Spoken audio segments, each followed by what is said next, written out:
All right, good morning, everyone.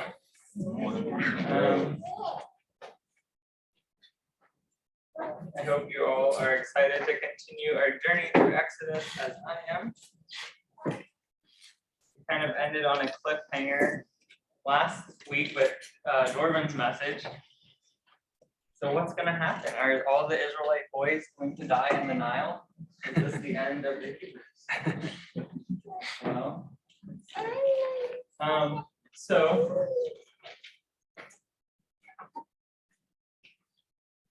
we will kind of start with a recap. Today we will be looking at Exodus chapter 2.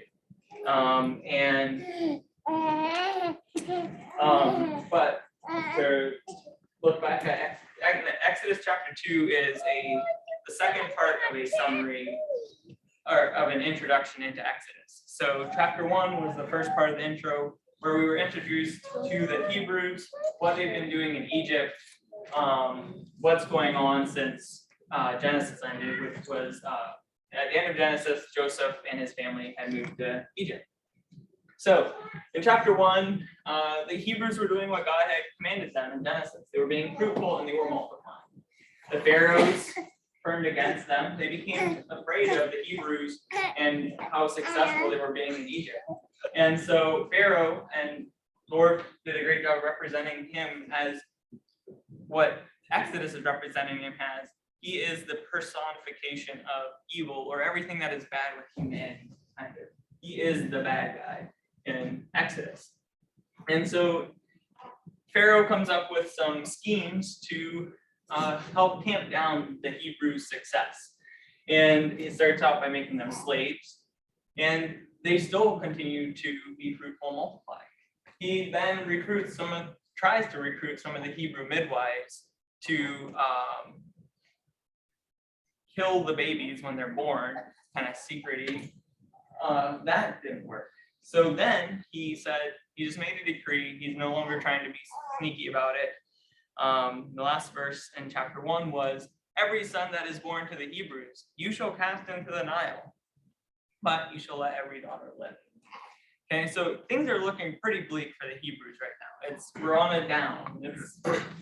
God had promised Abraham and his descendant, and Isaac and Jacob, which we'll get to, but things they're not looking great right now. So what's going to happen to the Hebrews? So part 2 of the intro to Exodus, we're going to meet a man.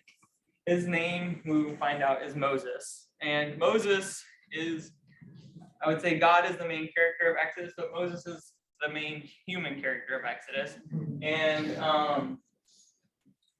so this is where we're first introduced to him. And it's a very interesting chapter because this chapter covers 80 years of Moses' life. And there's only 22 verses for 80 years. So it's very vague, and we're missing a ton of details.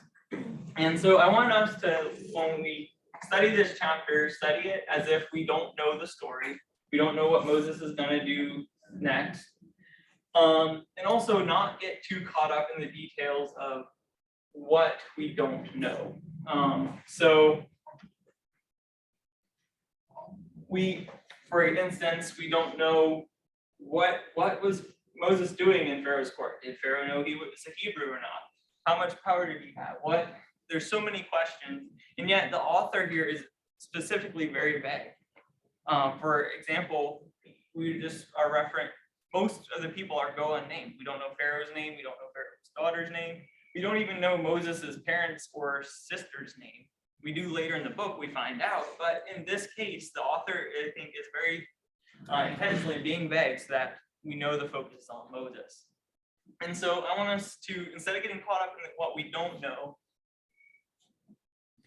the author here is summarizing 80 years of Moses' life in 22 verses. So he was very specific into what he included. So why did he include these things? What did he want us to know about Moses before we read the rest of Exodus?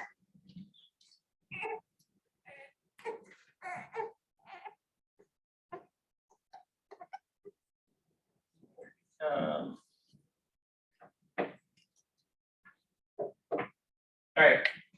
So we're going to kind of go through Moses' early life, Then Moses' time in Egypt, and then Moses in Midian, which we're going to see as a type of an exile, which Ian talks about. So Moses' early life, we'll start reading in Exodus chapter 2, verse 1. Now a man from the house of Levi went and took as his wife a Levite woman. The woman conceived and bore a son, and when she saw that he was a fine child, she hid him in the bulrush. She hid him 3 months, and when she could hide him no longer, she took for him a basket made of bulrushes and daubed it with bitumen and pitch. She put the child in it and placed it among the reeds by the riverbank. And his sister stood at a distance to know what would be done to him. Now the daughter of Pharaoh came down to bathe at the river, while her young women walked beside the river. And she saw the basket among the reeds and sent her servant woman, and she took it. When she opened it, she saw the child, and behold, the baby was crying. She took pity on him and said, "This is one of the Hebrew children." Then his sister said to Pharaoh's daughter, "Shall I go and call you a nurse from the Hebrew women to nurse the child for you?" And Pharaoh's daughter said to her, "Go." So the girl went and called the child's mother, and Pharaoh's daughter said to her, "Take this child away and nurse him for me, and I will give you your wages." So the woman took the child and nursed him. And when the child grew older, she brought him to Pharaoh's daughter, and he became her son. She named him Moses because she said, "I drew him out of the water." All right, so we're starting with Moses's birth and kind of the circumstances around it. And remember, the verse right before this is all the baby boys should be thrown into the Nile. So very kind of ironically, Moses' mother does put her son into the Nile, but not following, I think, what Pharaoh was intending. And really, I thought this was very interesting. So here, and I think probably most of our Bibles, it says that she took for him a basket. And the word basket here is actually the exact same word that in Genesis where Noah built an ark. This is an ark. So she took for him an ark made of bulrushes and daubed it with bitumen and pitch. Like, this is not the same word for basket. Like, basket is in the Bible a bunch of times, but those are always different basket words. This basket word is ark, and it's the only other time ark is used. So right away, if we're reading this in Hebrew, we'd say, "Oh, it's an ark, like Noah was on." Moses' life is going to be spared through this thing that he's being on. So then we see that, so he's in this ark on the water, and he's watched over by his sister, and he's seen by Pharaoh's daughter. Pharaoh's daughter is also apparently not in line with Pharaoh, and doesn't seem to agree with him, and that the baby boy should be killed because she sees that he is a Hebrew, and she took pity on him. She wanted to spare his life. And so again, this passage is full of irony. It's great, but she tells Moses' sister to go find a nurse, which happens to be Moses' birth mother. And so Moses' birth mother is able to raise and spend more time with Moses as a child. And then after that, she returns him though to Pharaoh's daughter. And this is very significant here, I think, is Moses is named by Pharaoh's daughter. And so by giving Moses his name, Pharaoh's daughter is claiming Moses as her own. Moses is an Egyptian name. So Moses had an Egyptian name from birth. He doesn't say if his birth mother ever gave him a name, but throughout the rest of the book, he goes by his Egyptian name. And Moses, actually in Egyptian, means son of, I guess. Like Tutmos, the famous pharaoh, is like son of Tut. So Moses is, she's, again, by choosing Moses, she's overemphasizing Moses is my son. He's not a Hebrew, he's now an Egyptian. Also, in this section, I think it's I don't think it was unintentional. I think it was intentional. But twice in Exodus, twice in chapter 1, when Pharaoh was trying to get rid of the Hebrew boys and kind of stamp down the Hebrews, he specified that don't worry about the daughters, they're fine, we don't care about them. But in all the instances, it's the women of Egypt and the women of the Hebrews that are foiling Pharaoh's plans. It was the midwives, it was Pharaoh, Moses' mother, Moses' sister, Pharaoh's daughter. All these women are foiling his plans, and he didn't really seem to be there. I just thought that was really funny. So, summarize the first part. Moses was born a Hebrew, but became an Egyptian and has an Egyptian name and is now living in the Egyptian palace. So, who is Moses? We'll see once in the next section here. So, one day, many years later, when Moses had grown up, he went out to his people and looked on their burdens, and he saw an Egyptian beating a Hebrew, one of his people. He looked this way and that, and seeing no one, he struck down the Egyptian and hid him in the sand. And when he went out the next day, behold, 2 Hebrews were struggling together. And he said to the man in the wrong, "Why do you strike your companion?" And he answered, "Who made you a prince and a judge over us? Do you mean to kill me as you killed the Egyptian?" Then Moses was afraid and thought, "Surely the thing is known."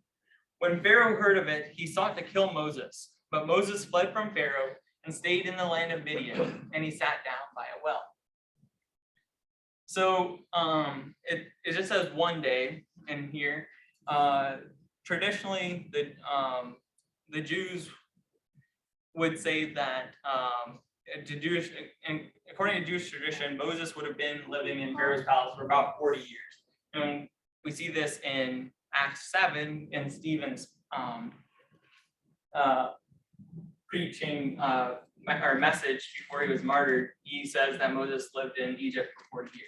So how long it's been, we don't know for sure, but he's been there for quite a while, likely. So we see here Moses was an Egyptian. Sunak was a Hebrew at birth, then became an Egyptian with an Egyptian name. He's lived in an Egyptian palace and likely learned a lot of their customs and traditions. But here, when it says he went out to his people, this can also be translated as his brothers. So Moses apparently here, so if we read that way, he went out to his brothers and looked on their burdens, and he saw an Egyptian beating a Hebrew, one of his brothers. So even though Moses was claimed by Pharaoh's daughter and given an Egyptian name, he still seems to view himself here as a Hebrew. He sees the Hebrews and their oppression, and he empathizes with them and calls them his brothers. And so, again, if we're reading this story for the first time and don't know what's going to happen, we're pretty low point. Boys are getting killed. All of a sudden, a Hebrew boy becomes an Egyptian and maybe has a place of power. Like maybe this is how Moses is gonna take over and be a Hebrew Pharaoh, and we're gonna get liberation that way.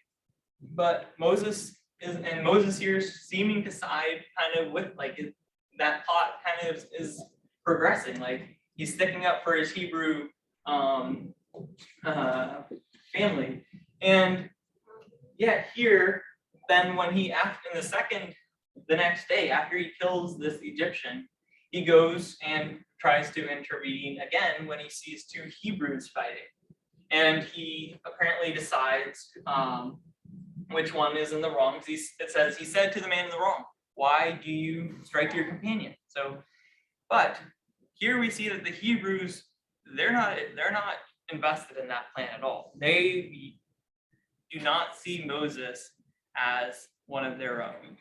And we see in Acts chapter 7, I think it's very interesting how Stephen says it. Stephen says in Acts chapter 7, verse 23, when he was 40 years old, it came to his heart to visit his brothers, the children of Israel. And after seeing, and then it says, on the following day, he appeared to them as they were quarreling and tried to reconcile them. Men, you are brothers, why do you wrong each other? But the man who was wronging his neighbor thrust him aside and said, who made you a ruler and a judge over us? So he's just kind of retelling the Exodus story. And then Stephen's kind of interpretation of this is,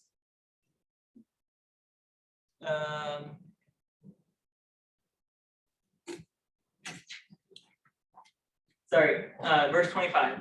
He supposed that his brothers would understand that God was giving them salvation by his hand, but they did not understand. And so here Moses is trying to stick up for the Hebrews, and yet they are not accepting his leadership over them. And this is a theme that we'll see repeated throughout Exodus a lot. And I think that is the author is showing from the very beginning, the Hebrews were not accepting of Moses as a leader. Also, now when we look at Moses's perspective, so he's afraid because he knows that they know he killed an Egyptian and Pharaoh's out to kill him, so he runs away. So here Moses is going into an exile. And Moses, born Hebrew, raised Egyptian, now trying to be Hebrew again, is rejected by the Hebrews and now rejected by the Egyptians. So Moses he really has been having an identity crisis, and now both groups of people he might have an identity with are both rejecting him and pushing him away. And so Moses has to go into exile.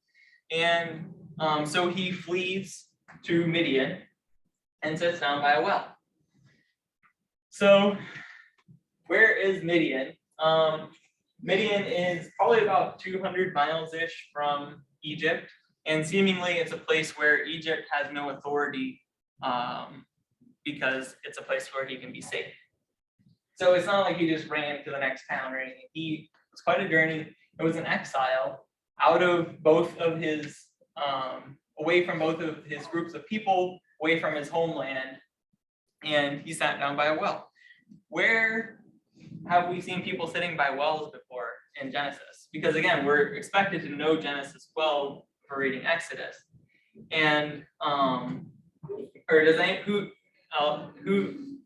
did we see in Genesis sit by wells in a foreign land? Abraham does some well stuff. Yeah, probably. But there's two specific instances though. Hagar? I don't know, maybe there's more wells than the two I thought of, and I had help with the commentary, but so I didn't think of it myself. But Jacob sat at a well at a foreign land, and that's where he first met Rachel. And then Isaac was before Jacob, I guess, but Isaac also went and sat at a well in a foreign land, and that's where he met Rebecca. So here we're like, and Moses sat down by a well in a foreign land. Who's he gonna meet? Romance coming up, yeah. So, and we do. So let's read the next part. Starting in verse 16 of chapter 2. Now the priest of Midian had 7 daughters, and they came and drew water and filled the troughs to water their father's flock. And the shepherds came and drove them away. But Moses stood up and saved them and watered their flock. And when they came home to their father Reuel, he said, "How is it that you have come home so soon today?" And they said, "An Egyptian delivered us out from the hand of the shepherds, and even drew water for us and watered the flock." And he said to his daughters, "Then where is he? Why have you left the man? Call him, that he may eat bread." And Moses was content to dwell with the man, and he gave Moses' daughter Zipporah. And she gave birth to a son, and he called his name Gershom, for he said, "I have been a sojourner in a foreign land." So, as expected, he found a wife at the well. But here he now has a new group of people that he's living with. And we see later in the chapter that he will end up staying with Reuel and his wife Zipporah in Midian for another 40 years. And it's significant here that Zipporah, when reporting back to Rule, said that an Egyptian delivered us. So apparently Moses, he probably looked Egyptian, maybe had an Egyptian accent. Moses had to flee Egypt because he tried to be Hebrew and seemingly wants to be Hebrew, and now he's in Midian and they're oh, you're an Egyptian. And so this chapter is really emphasizing Moses's identity crisis. He doesn't belong anywhere. And then to go, and that's again confirmed when he has a son and he names him Gershom, which is similar to the word sojourner or foreigner in Hebrew. Again, and this is seemingly he's been living in Midian now for a couple of years, if he's had long enough to have a son anyways. And yet he still doesn't feel at home in Midian. So he doesn't feel at home. He was rejected by the Hebrews, rejected by the Egyptians, and now he doesn't feel at home in Midian. So he is living in exile. So Moses is living in exile in the desert for 40 years. That is also going to be familiar. And now later in chapter 3 and 4, we'll see Moses' exodus start, where he comes back to the Hebrews in Egypt. And we're starting to get a kind of analogy of what's going to happen later in the book.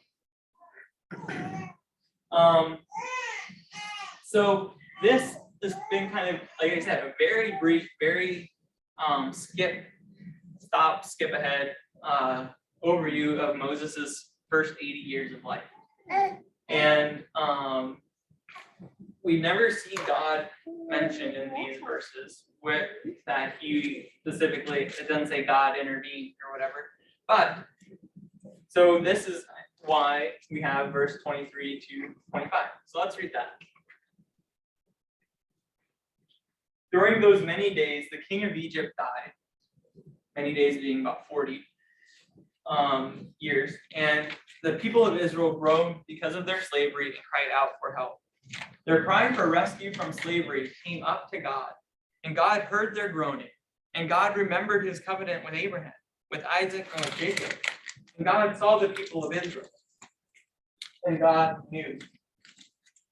This is a very powerful couple verses. When we hear God's name, or Elohim, 4 times, each following with an action verb. So God heard, God saw, God remembered, and God knew. So God, that we are learning here that God is very much involved throughout this whole process. And it mentions the covenant. Well, what is that covenant? It doesn't say what the covenant is here, but we know what the covenant is because of Genesis. So there, if we go back to the very first time the covenant was made, and it's been referenced a couple of times in our teachings here, Genesis 15. I think Norman read it just last week, where Abraham's in his deep sleep, and God made the covenant to that he would have descendants more numerous than the stars, and that he would have the land of Canaan. And in that very promise, he also did say that, let's see, Genesis 15, verse 13. Know for certain that your offspring will be sojourners in a land that is not theirs, and will be servants there, and they will be afflicted for 400 years. So this was not unexpected to God. God wasn't surprised they were in Egypt. God wasn't struggling to figure out what to do because Pharaoh was being so mean to them. And then this is again repeated in Genesis 26 and Genesis 28 to Isaac and to Jacob. And Jacob, the covenant's renewed 3 times with Jacob. First, early in his life when he had the dream with the ladders, and then again when he's renamed to Israel. And the last time in Genesis 46, verse 3, and here God said, And he said, I am God, the God of your father. Do not be afraid to go down to Egypt, for there I will make you into a great nation. I myself will go down with you to Egypt, and I myself will bring you up again. So at the beginning, God promised to Abraham that they would be sojourners in a foreign land, but he put a limit on it, 400 years. It's not infinite, it's 400 years. And here to Jacob, he's saying, you're going down, you're going to be fruitful, multiply there, and I myself will bring you back out. You're not going to be stuck there forever. And so by reading these verses, we're remembering that covenant. God had promised to do these things, and God here, he's heard the groans of the people. He saw their oppression. He's remembering his covenant. And remembering doesn't mean he forgot, but it means that he's about to take action. So the author here is really prepping us for, okay, God is ready to, the 400 years are almost up. He's going to do something. So we'll see what he's going to do right in the next chapter, but you have to wait till next week to find out. Or please read it yourself. And God knew is at the end. It's just, and God knew. And I think it's very powerful, showing God's omnipotence again. God knew everything that had happened to Moses. God was working through his images. When we go back to Genesis 1, man was created the image of God. We are God's representation on the earth. And though God wasn't mentioned in this story, I believe very much that God was acting through Moses's mother and sister and Pharaoh's daughter to preserve Moses' life, because God knew and had a plan. So, kind of in summary, Exodus chapter 2 introduced us to the main character in this for this book. It was very brief, and it highlighted a bunch of things from Genesis, and it really brought up some things that we're going to see again in Exodus, and kind of like a trailer. It's like a trailer for Exodus. So what did you learn? What are these stories about Moses and what he did in this chapter? What did you learn about Moses? Why did the author pick these specific scenarios out to tell us about? And also maybe more generally for you just to meditate on for the week. What did you learn about humanity and what did you learn about God? Good questions always asked, especially as we go through Exodus. They're huge references. So if you guys wanted to get together for 15 minutes or so, I have some things that I thought about just telling you what I learned about Moses in this chapter, but I think that it's really interesting for us all to share and talk about, because I know there's different perspectives. You always see things in different ways. So we'll 15 minutes, and then I'll come back and then I'll open it up if people want to say just short this is what I got from Moses is this character trait, or Moses things that you kind of took away from Moses, and pretend this is all you know about Moses, just this chapter.